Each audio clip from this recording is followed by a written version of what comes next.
Madam, আমার কাজ শেষ, এবার আমার পেমেন্টের 1,00,000 টাকা দিন। এই, তোর কি মাথা খারাপ হয়েছে? তুই আমার হাজবেন্ডকে শেষ করেছিস। আগে বডির ঠিকানা লাগা, তারপরে টাকার বিষয়ে কথা বলতে আসিস। আমি তারপর চিন্তা করে দেখব যে তোকে টাকা দেব কি দেব না। কি বলেন ভেবে দেখবেন? মানে আপনার সাথে তো আমার এই কথা ছিল না। আপনি আমাকে বলেছেন শুধুমাত্র শেষ করে দিতে, আমি শেষ করে দিয়েছি। এই বডির ঠিকানা লাগানোর কথা তো আমার সাথে আপনার ছিল না, তাহলে এই কথা এখন কেন বলছেন? এই কথা তো অনেক কিছুরই থাকে না, তারপরও করতে হয়। যেমন দেখ, তোর সাহেবের সাথে আমার সারা জীবন থাকার কথা ছিল, কিন্তু তুই তোর সাহেবকে সরিয়ে দিয়েছিস। আর এখন ভালোই ভালো বলছি, এখানে দাঁড়িয়ে থেকে বেশি কথা না বলে না তোর সাহেবের বডিটাকে ঠিকানা লাগা। ম্যাডাম, আপনি কি আমার সাথে হুমকি দিয়ে কথা বলছেন? শুনেন, আপনার সাথে আমার যা কথা ছিল আমি আপনার সেই কথাই শুনেছি। এখন ভালোই ভালোই বলছি, আপনি আমার 1,00,000 টাকা আমাকে দিয়ে দেন। আর শুনেন, আপনি আমাকে কি বললেন এই বডি সরানোর কথা?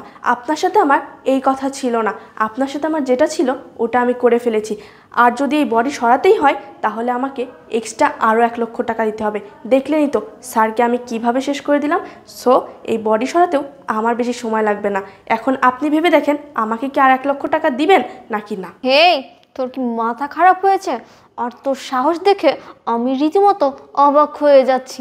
তুই তো একে তো তোর সাহেবকে সরিয়ে ফেলেছিস, তার উপর আবার তুই আমার কাছে 1,00,000 টাকা দাবি করছিস। হ্যাঁ, তুই যে আমার কাছে 1,00,000 টাকা দাবি করছিস, তুই জানিস তুই এতক্ষণ এখানে যা যা করেছিস, তোর সাহেবকে সরিয়ে ফেলেছিস, এই সব কিছুর ভিডিও আমি করে রেখেছি। এখন যদি তুই এখানে দাঁড়িয়ে বেশি কথা বলিস না, এই ভিডিও নিয়ে পুলিশকে দেখিয়ে দিব আর তোর নামে মামলা করব। এখন এখান থেকে বেশি কথা না বলে তোর সাহেবের বডিটাকে ঠিকানা লাগা। যদি না লাগাস তাহলে এই যে ভিডিও, এটা দেখিয়ে তোর নামে মামলা করে দিব, বুঝেছিস? এখন যা। ম্যাডাম, আপনি আমাকে কি বললেন? আপনি আমার নামে মামলা করবেন? আপনি হয়তো বা ভুলে গেছেন, বাপের ওপরও বাপ আছে। আর কি বললেন? আমি এতক্ষণ যা করেছি এটার নাকি আপনি ভিডিও করে রেখেছেন। আপনি একটা কথা শুনলে অবাক হবেন যে আপনি যখন আমার সাথে কথা বলেছিলেন স্যারকে মারার জন্য, তখনকার ভিডিও আমার কাছে আছে। সো ভালোই ভালোই বলছি, আপনি আমার টাকাটা দিয়ে দেন। আর যদি না দেন তাহলে আপনার ভিডিও যাওয়ার আগে আমার ভিডিও থানায় চলে যাবে। এখন আপনিই বুঝেন, আপনি 14 শিকের ভাত খাবেন নাকি ভালোই ভালোই আমার টাকাটা দিয়ে দেবেন। কি তুই ভিডিও করে রেখেছিস? মানে এই শোন, যা হওয়ার হয়ে গেছে। তুই 2,00,000 টাকা চেয়েছিলি না? আচ্ছা, এই যে এই নে 2,00,000 টাকা। এটা নিয়ে এখন তুই তোর স্যারের বডিটা সরিয়ে ফেল, যা। যাই হোক, আপনি শেষ পর্যন্ত লাইনে আসলেন। আপনি কোনো টেনশন করবেন না, স্যারের বডিটাকে আমি সরিয়ে ফেলবো। কিন্তু ম্যাডাম, তার আগে একটা কথা বলেন তো, স্যার যে আপনাকে এত ভালোবাসে, কিন্তু আপনি আমাকে দিয়ে কেন স্যারকে সরিয়ে ফেললেন? এই, তুই কাজের মেয়ের মতো থাক। এত কথা কেন বলছিস? তোকে কাজ করার জন্য এনেছি, তুই কাজ শেষ, তোকে টাকা দিয়েছি, এখন তুই তোর মতো থাক না। এত কথা জিজ্ঞাসা করছিস কেন? হ্যাঁ ম্যাডাম, আপনি এত রাগ করছেন কেন? আমার জানার অনেক ইচ্ছা ছিল, তাই আমি আপনাকে প্রশ্ন করেছি। এখন আপনি উত্তর দিবেন কি না দিবেন সেটা আপনার বিষয়। যাই হোক, আপনি যেহেতু আমার প্রশ্নের উত্তর দিবেই না, সেহেতু স্যারের বডি আপনি কি করবেন আপনিই বুঝে নিন। আমি এখন আসি। আরে কোথায় যাচ্ছিস? দাঁড়া, তুই যেহেতু জানতে চাচ্ছিস তাহলে আমি তোকে বলছি। শুধু বলবো না, আমি তোকে একটা জিনিস দেখাচ্ছি। দাঁড়া। এই শ্রাবণ, এদিকে আসো তো।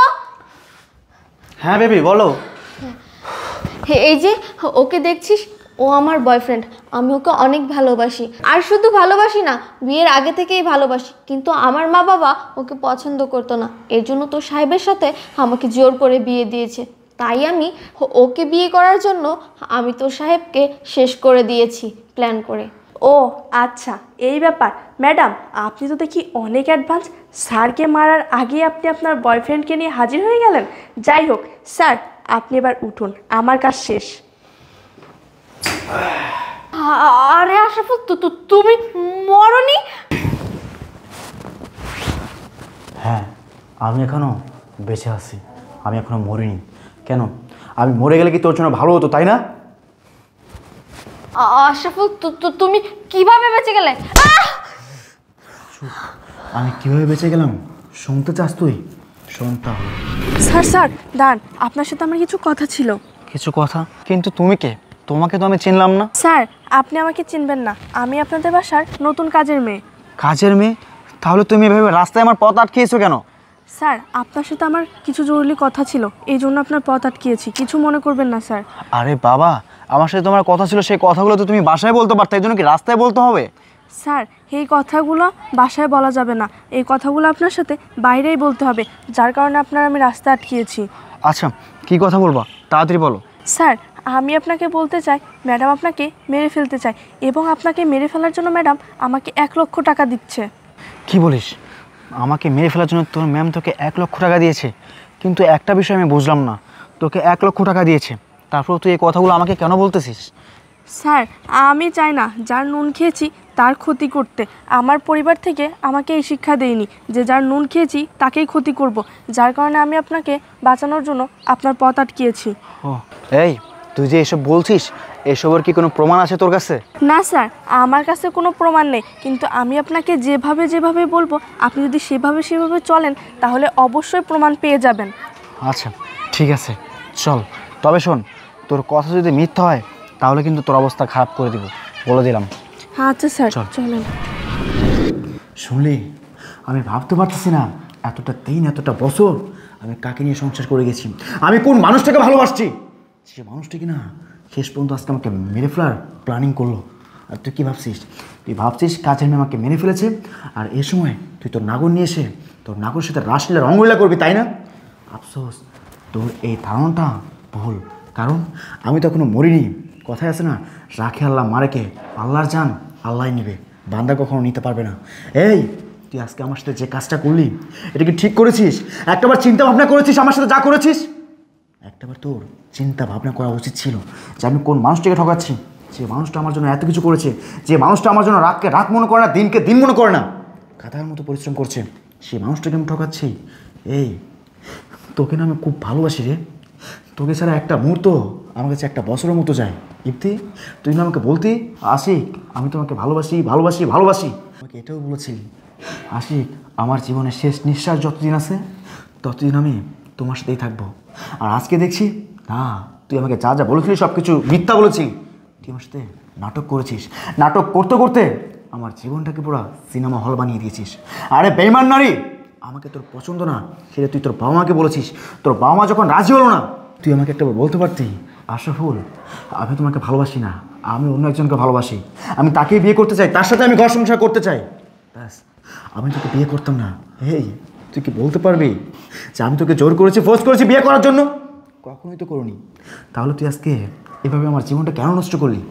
আর এই যে ভাই, তোমাকে বলছি, তুমিও একটা কেমন পুরুষ, এই তুমিও তো একদিন বিয়ে করবে, তোমারও তো একটা বউ হবে, তোমার বউর সাথে যদি আমি এরকম রাসলীলা বড়কে রঙ্গলীলা করি তাহলে তোমার কেমন লাগবে? আরে তোমার বউয়ের কথা বাদ দিলাম, আজকে যদি তোমার বোনের সাথে এমন একটা অকারেন্স ঘটে যেত, তুমি কি নিজেকে ভাই হিসেবে কখনো কন্ট্রোল করতে পারতে? কখনোই পারতে না। তাহলে তুমি আজকে অন্যের বউর সাথে করার আগে একটাবার চিন্তা ভাবনা করলে না? তোমাকে দেখে মনে হচ্ছে তুমি খুব ভদ্র করে সন্তান, কিন্তু তোমার এত ভদ্র রূপের পিছনে যে একটা জঘন্য রূপ লুকিয়ে আছে সেটা আজকে আমি তোমাকে না দেখলে কখনোই বুঝতে পারতাম না। আর আমি তোমাকে কী বলছি, কারণ যেখানে আমার ভালোবাসার মানুষ, আমার ভালোবাসার স্ত্রী আমাকে বুঝলো না, আমার পরে আমার সাথে বিশ্বাসঘাতকতা বেইমানি করলো, আমার পিছন থেকে আমাকে ছুরি মারতে পারলো, সেখানে বাইরের লোকের কথা বাদই দিলাম। ইপ্তি, তুমি আমার সাথে আজকে যা করলা, তুমি আমার বিশ্বাস নিয়ে খেললা, আমাকে নিয়ে খেললা, তুমি আমাকে আমার ভিতর থেকে ভেঙে চুরমার করে দিলা। শোনো, আর যাই হোক, তোমাদের মতো কাল লাগেনি বিশ্বাসঘাতক বেইমান নারীর সাথে না কখনো একসাথে নিচে বসবাস করা যায় না। আমি তোমাকে ডিভোর্স দিব, কারণ তুমি তো আমার সাথে সংসার করতে চাও না। তুমি এখন এই মুহূর্তে তোমার নাগর কিনে আমার বাসা থেকে বের হয়ে যাও, আর সময় মতো ডিভোর্স লেটার পাঠিয়ে দিব।